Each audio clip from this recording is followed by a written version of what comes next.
میں تو عزت کے ساتھ شادی کرنا چاہتا تھا، لیکن کسی نے مجھے اپنی بیٹی ہی نہیں دی۔ میں نے علی سے مشورہ کیا تو وہ بولا، یار تم بالکل بھی اس بارے میں نہ سوچو، جب تک تم بالکل ٹھیک نہیں ہو جاتے تب تک اس جگہ پہ جاتے رہو، اور جیسے ہی تم ٹھیک ہو جاؤ تو پھر وہاں سے خود کو دور کر لینا، پھر تو کوئی تمہیں اپنی بیٹی دے ہی دے گا جب تمہاری ساری رپورٹس کلیئر ہوگی۔ علی نے مجھے سمجھایا تو مجھے اس کی بات ماننی پڑی، وہ ٹھیک ہی کہہ رہا تھا۔ میں نے اس کام میں قدم رکھ دیا تھا تو مجھے اپنی بیماری کو مکمل طور پہ دور کرنا تھا۔ شام کا وقت تھا، میں آفس سے واپس آ چکا تھا۔ میں نے سوچا کہ آج میں فوزیہ کے پاس ضرور جاؤں گا۔ آج میں بڑی اچھی سی تیاری کرنا چاہتا تھا۔ پہلے تو میں ایسے ہی چلا جاتا تھا، لیکن میں نے سوچا آج میں اتنا اچھا تیار ہو کے جاؤں گا کہ وہ بھی مجھے دل و جان سے پسند کر لے۔ میں تیار ہو چکا تھا۔ میں اب ڈریسنگ ٹیبل کے سامنے کھڑا اپنے آپ پہ پرفیوم کی شیشی خالی کرنے لگا۔ میں نے تقریباً پرفیوم کی آدھی بوتل اپنے جسم پہ چھڑک دی، اور پھر جب گھر سے باہر نکلا تو مجھے ایسا لگ رہا تھا کہ مجھ جیسا خوش نصیب تو کوئی اور ہے ہی نہیں۔ میرا دل چاہ رہا تھا کہ میں اڑ کے فوزیہ کے پاس چلا جاؤں۔ میرا گھر اس کوٹھے سے آدھے گھنٹے کے مسافت پہ تھا۔ آدھے گھنٹے کا فاصلہ میں نے 20 منٹ میں طے کیا۔ جب میں وہاں پہ پہنچا تو محفل سجی ہوئی تھی، لیکن مجھے اس محفل میں نہیں بلکہ اپنی محفل میں جانا تھا، جہاں پر فوزیہ اور میرے علاوہ اور کوئی بھی نہیں ہوتا تھا۔ وہ دل و جان سے مجھے پسند آ گئی تھی۔ اس کی سب سے بڑی بات یہ تھی کہ سب سے پہلے وہ میرے حصے میں آئی تھی۔ میں جیسے ہی اس کمرے میں گیا تو ہماری لذت کا امین تھا تو فوزیہ پہلے سے ہی تیار کھڑی تھی۔ میں نے آنے سے پہلے کال کر دی تھی کہ میں آج آنے والا ہوں۔ میرے وہاں پر پہنچتے ہی وہ دوڑ لگا کے میری طرف آئی اور مجھے گلے سے لگا لیا۔ وہ مجھ سے شکایت کر رہی تھی کہ میں اتنے دن کیوں نہیں آیا۔ جانے من میں کام میں زیادہ مصروف تھا۔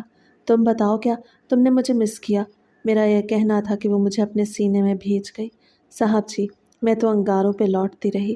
میرا تو دل چاہ رہا تھا کہ میں اڑ کے آپ کے پاس آ جاؤں۔ جیسے ہی اس نے صاحب جی کہا تو مجھے بالکل بھی اچھا نہیں لگا۔ فوزیہ، میں نے تمہیں پہلے بھی کہا تھا کہ تم میرا نام لیا کرو۔ میرا نام اسامہ ہے، تو مجھے صاحب جی مت کہا کرو، مجھے اچھا نہیں لگتا۔ میں نے یہ کہا تو وہ میرے چہرے پہ ہاتھ پھیرتے ہوئے مجھے اسامہ کہنے لگی، تو میرا دل خوش ہو گیا۔ وہ میری ہر ایک بات کو فوراً سے مان لیا کرتی، لیکن بار بار ہی وہ میرا نام بھول کے مجھے صاحب جی کہنے لگتی۔ شاید ان کے کام میں یہ سب شامل تھا۔ اس نے آج سرخ کلر کی شلوار قمیض پہن رکھی تھی۔ اس کے لمبے گھنگریالے بال کمر سے نیچے تک جا رہے تھے، جو ہلکے ہلکے گیلے تھے۔ شاید وہ بھی نہا کے آئی تھی۔ اس کے ہونٹوں پہ لگی لال رنگ کی لپسٹک تو مجھے اپنی گرفت میں لے رہی تھی۔ نیلی آنکھوں میں بس ڈوبتا ہی جا رہا تھا۔ میں 3-4 دن بعد اسے دیکھ رہا تھا۔ مجھے ایسا لگ رہا تھا کہ اس جیسی حسین ترین عورت میں نے زندگی میں کبھی دیکھی ہی نہیں۔ آنکھوں میں ڈلا ہوا کاجل مجھے ادھر ادھر دیکھنے نہیں دے رہا تھا۔ میں اس کی آنکھوں میں ڈوبتا جا رہا تھا۔ وہ میری آنکھوں میں دیکھ رہی تھی اور میں اس کی آنکھوں میں دیکھ رہا تھا۔ وہ مجھے تھام کے صوفے کی طرف لائی اور میرے قریب ہو کے بیٹھ گئی۔ اس نے میرے کندھے پہ سر رکھا ہوا تھا۔ صاحب جی، مجھے ایک بات تو بتائیں، آپ نے اب تک شادی کیوں نہیں کی؟ وہ ایک مرتبہ پھر سے مجھے صاحب جی کہہ رہی تھی، لیکن اس بار میں نے اسے نہیں ٹوکا۔ میں اس کے سوال پہ دھیان دینے لگا۔ میں اسے کیا بتاتا؟ بس میں نے اسے یہی کہہ دیا کہ کوئی مجھے اپنی بیٹی دیتا ہی نہیں۔ جب میں نے یہ کہا تو وہ حیران رہ گئی۔ صاحب جی، آپ اتنے اچھے ہیں، کوئی کیوں آپ کو اپنی بیٹی نہیں دیتا؟ اگر میری قسمت ہوتی تو شاید۔ اس نے یہ کہا تو میں سمجھ گیا کہ وہ کہنا چاہتی ہے، لیکن اس نے اپنا جملہ مکمل نہیں کیا۔ اس کے آدھے الفاظ اس کے منہ میں ہی دم توڑ گئے۔ فوزیہ، کیا کہنا چاہتی ہو تم؟ دل کھول کے کہو، تم مجھ سے کچھ بھی کہہ سکتی ہو۔ میں نے اس کے چہرے پہ ہاتھ پھیرتے ہوئے کہا تو وہ چپ کر گئی، نظریں جھکا گئی۔ وہ کچھ بھی نہیں بول رہی تھی۔ نہیں صاحب جی، کوئی بات نہیں، میری ایسی اوقات کہاں۔ وہ یہ کہتے ہوئے اپنی آنکھوں کی نمی صاف کرنے لگی۔ فوزیہ، کیا ہوا ہے تمہارے ساتھ؟ کیا مسئلہ ہے؟ کیا میں تمہارے بارے میں کچھ پوچھ سکتا ہوں؟ میں نے یہ کہا تو وہ پھوٹ پھوٹ کے رونے لگی۔ وہ اتنا زیادہ رو رہی تھی کہ جیسے کوئی مر گیا ہو۔ نہ جانے اس کے ساتھ کیا مسئلہ تھا۔ میں اس سے پوچھتا رہا، لیکن اس نے میری کسی بات کا کوئی جواب نہ دیا اور میری خواہش پوری کر کے مجھ سے کہا کہ میں چلا جاؤں۔ رات کے 3 بج رہے تھے۔ میں نے سوچا تھا میں صبح جاؤں گا، لیکن وہ مجھے ابھی سے ہی بھیج رہی تھی۔ میرا دل نہیں چاہ رہا تھا کہ میں اسے چھوڑ کے جاؤں، اور ویسے بھی وہ مجھے کچھ پریشان سی لگ رہی تھی۔ میں اسے ساری رات ہی پوچھتا رہا، لیکن اس نے مجھے کچھ بھی نہ بتایا۔ اسی لیے مجھے مجبوراً صبح 4 بجے وہاں سے نکلنا پڑا۔ میں گھر آ چکا تھا، لیکن مجھے سکون نہیں مل رہا تھا۔ میرا ضمیر مجھے پھر سے جھنجھوڑنے لگا۔ جب بھی میں اس کے پاس سے ہو کے آتا تو مجھے ایسا لگتا کہ میں گناہ کے ایک دلدل میں پھنستا جا رہا ہوں۔